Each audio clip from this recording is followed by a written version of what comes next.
Hello मेरी धांसू बच्चा party. क्या हाल चाल। आज तो एकदम अलग ही लेवल का भोकाल मचाने वाले हैं। अरे मेरे शेरों और बच्चा पार्टी, आज हम अपनी क्लास 7 की हिंदी भाषा भारती का एकदम धमाकेदार श्री गणेशा करने जा रहे हैं अपने अध्याय 1 मेरी भावना के साथ। यह कविता हमें सिखाती है कि एक असली इंसान कैसा होना चाहिए। आज हम करने वाले हैं इस चैप्टर के अभ्यास प्रश्न उत्तर और ग्रामर यानी भाषा अध्ययन का एकदम सीआईडी वाले स्टाइल में पोस्टमार्टम। तो क्या मेरी धासु बच्चा पार्टी रेडी हो क्लास 7 का पहला भोकाल मचाने के लिए? जल्दी से अपनी नई फेयर कॉपी और पेन निकाल लो, क्योंकि अब रुकना मना है। चलिए कंप्यूटर जी करते हैं आज के इस महा एपिसोड का श्री गणेशा। प्रश्न: निम्नलिखित शब्दों के अर्थ शब्दकोश से खोजकर लिखिए। बाबू, ये शब्द दिखने में थोड़े संस्कृत वाले और बाहुबली लग रहे हैं, लेकिन इनका मीनिंग एकदम हलवा है। चलिए अपनी कॉपी में एकदम सुंदर राइटिंग में आमने सामने इन्हें छापते हैं। लिखते जाओ मेरे शेरों। अहंकार, घमंड। परिणति, परिणाम, नतीजा।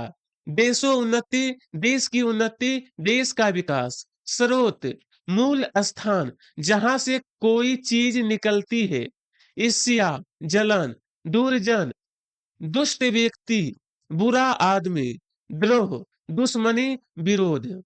और दूसरी तरफ के शब्द: करुणा, दया। कटु, करवा। क्षोभ, दुख। क्रोध यानी हलचल। क्रूर, निर्दयी, कठोर। कुमार्गर्तों, बुरे रास्ते पर चलने वाले लोग। कृत्य धन, जो किए गए उपकार एहसान को ना माने। युग वीर, युग के वीर, अपने समय के महान पुरुष। हो गया ना बाबू इन सारे बाहुबली शब्दों का एकदम हलवा। जल्दी से इन्हें अपनी कॉपी में छाप लो।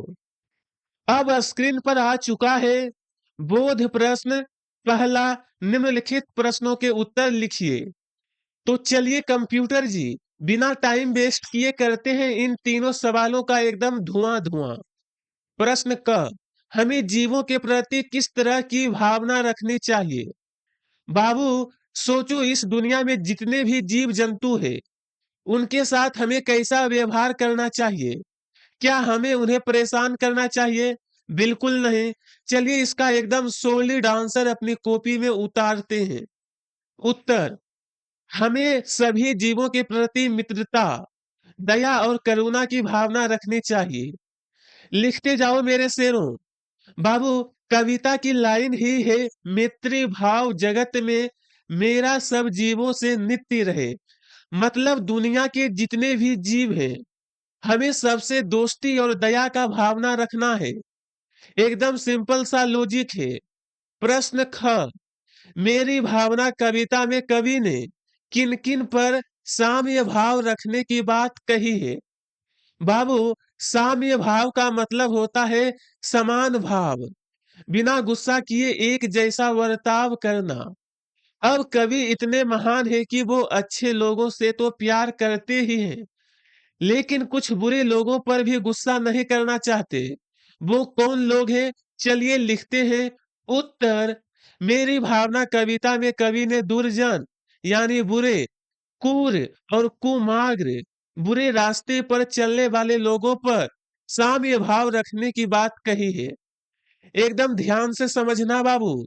कवि कहता है कि जो लोग दुर्जन यानी बुरे हैं, क्रूर हैं या गलत रास्ते कुमार्ग पर चल रहे हैं, मुझे उन पर गुस्सा ना आए, बल्कि मैं उन पर भी साम्य भाव, समान भाव रख सकूं। हो गया ना एकदम सटीक आंसर। प्रश्न ग: देशोन्नति से कवि का क्या आशय है? कवि किस तरह की देशोन्नति में सम्मिलित होना चाहता है? बाबू, ये सवाल दो हिस्सों में है। पहला, देशोन्नति क्या वाला है, और दूसरा, कवि कैसी देशोन्नति चाहता है। चलिए इसका एकदम टू द पॉइंट आंसर अपनी बुक में छापते हैं। उत्तर: देशोन्नति से कवि का आशय देश की उन्नति और विकास से है। कवि ऐसी देशोन्नति में सम्मिलित होना चाहता है जहां सभी लोग अपनी प्रेम, भाईचारे और निस्वार्थ भाव से मिलकर देश को आगे बढ़ाए। छाप लो मेरे शेरों। बाबू, देशोन्नति दो शब्दों से बना है। देश धन उन्नति यानी देश का विकास, और कवि चाहता है कि हम सब बिना किसी स्वार्थ और भेदभाव के एकदम सच्चे युगवीर बनकर अपने देश को आगे बढ़ाएं। बस यही है एकदम फुल मार्क्स वाला आंसर। प्रश्न 2, निम्नलिखित शब्दों में से सद्गुण और दुर्गुण के लिए प्रयुक्त शब्दों की सूची अलग अलग बनाइए। बाबू, सद्गुण मतलब अच्छी आदतें, हीरो वाली क्वालिटी, और दुर्गुण मतलब बुरी आदतें, विलेन वाली क्वालिटी। बस इन शब्दों को छांटकर दो अलग अलग डिब्बों में डालना है। चलिए लिखते हैं। लिखते जाओ मेरे शेरों। बाबू, उपकार करना और प्रेम करना अच्छे लोगों की पहचान है, तो ये हो गए सद्गुण। वाकी घमंड यानी अहंकार, गुस्सा यानी क्रोध, जलन यानी ईर्ष्या, क्रूरता और लालच सब विलेन के काम है, तो ये चले गए दुर्गुण में। एकदम सिंपल। प्रश्न 3, निम्नलिखित भाव जिस पंक्ति में आए हो उन पंक्तियों को लिखिए और सुनाइए। बाबू, अब हमें अपनी सीआईडी वाली आंखें लगानी है और कविता के अंदर से वो लाइनें ढूंढकर निकालनी है जिनमें ये चार शब्द आए हैं। चलिए सीधा कविता से ही कॉपी पेस्ट करते हैं। उत्तर, ईर्ष्या। देख दूसरों की बढ़ती को कभी ना ईर्ष्या भाव धरूं। करुणा, दीन दुखी जीवों पर मेरे उर के करुणा स्रोत बहे। लालच, अथवा कोई कैसा भी हो या लालच देने आवे। कृधन्य, होए नहीं कृधन्य कभी मैं, द्रोह ना मेरे उर भाव आवे। भर लो बाबू अपनी कॉपी में। ये लाइनें हमें सिखाती है कि दूसरों की तरक्की देखकर जलन यानी ईर्ष्या मत करो, गरीबों पर दया करुणा करो, कभी किसी लालच में मत फंसो, और जो तुम्हारा भला करे उसका एहसान कभी मत भूलो। कृतघ्न मत बनो। हो गया ना काम तमाम। प्रश्न 4, कविता का सार अपने शब्दों में लिखिए। बाबू, सार का मतलब होता है पूरी 3 घंटे की पिक्चर का 2 मिनट का ट्रेलर। हमें बस एकदम शॉर्ट में बताना है कि कवि इस पूरी कविता में हमसे क्या कहना चाहता है। चलिए एकदम क्रिस्प आंसर लिखते हैं।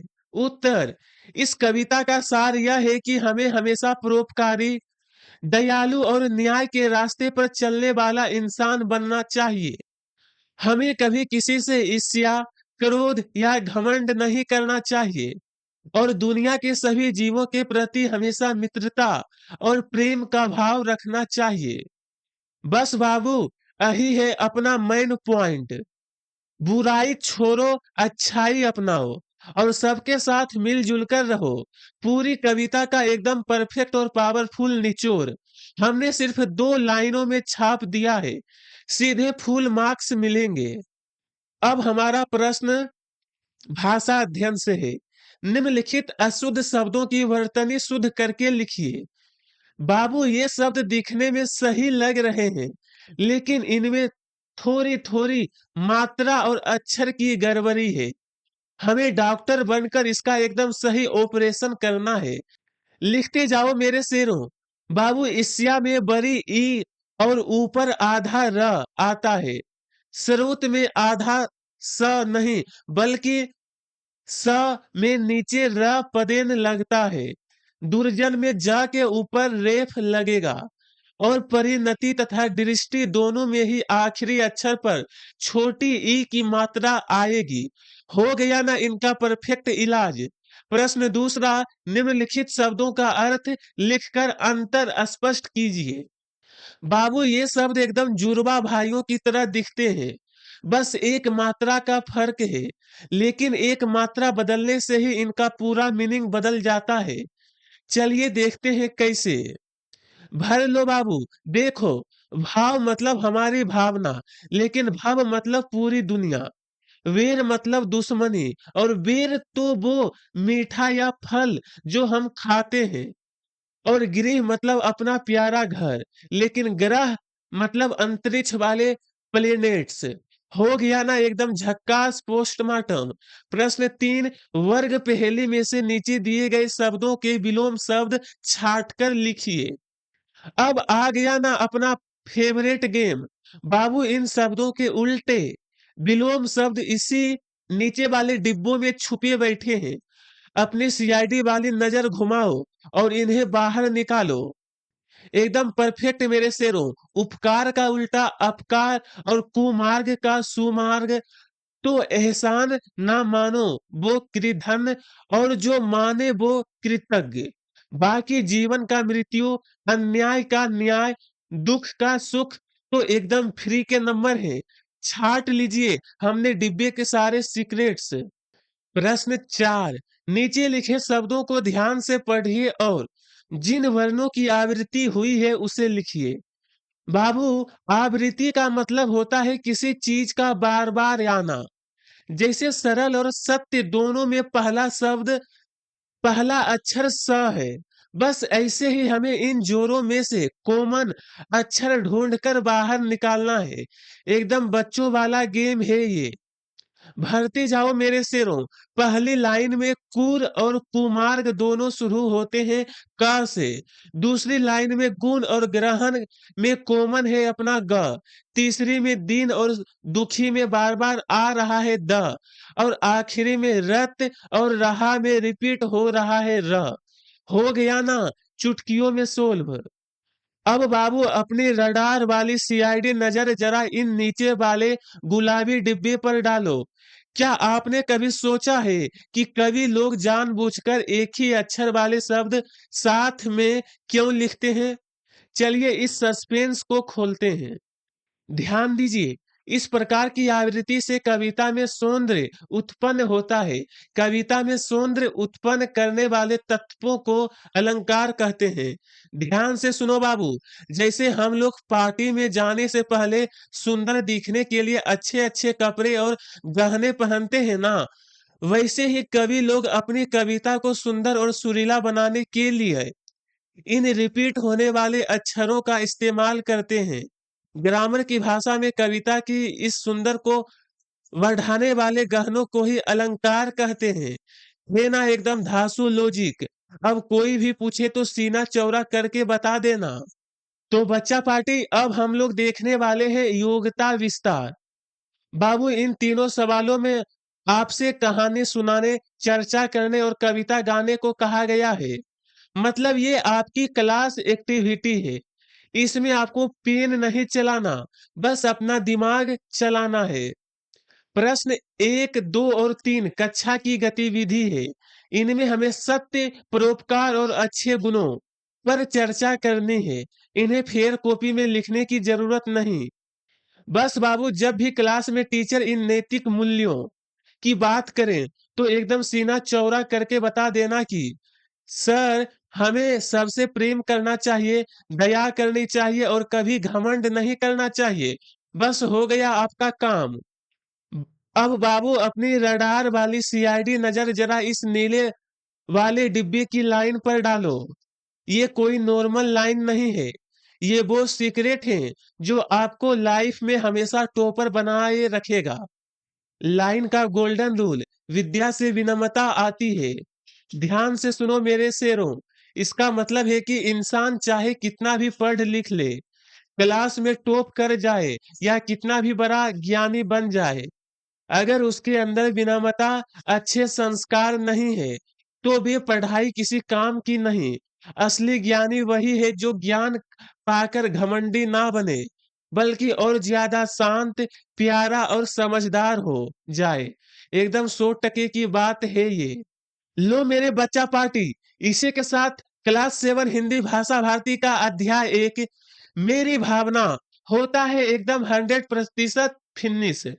हमने एक एक शब्द, सारे बोध प्रश्न, ग्रामर और एक्टिविटी का ऐसा तगड़ा पोस्टमार्टम किया है कि अब इस चैप्टर में से एग्जामिनर कुछ भी पूछ ले, अपनी बच्चा पार्टी सीधे फूल में फुल मार्क्स लाएगी।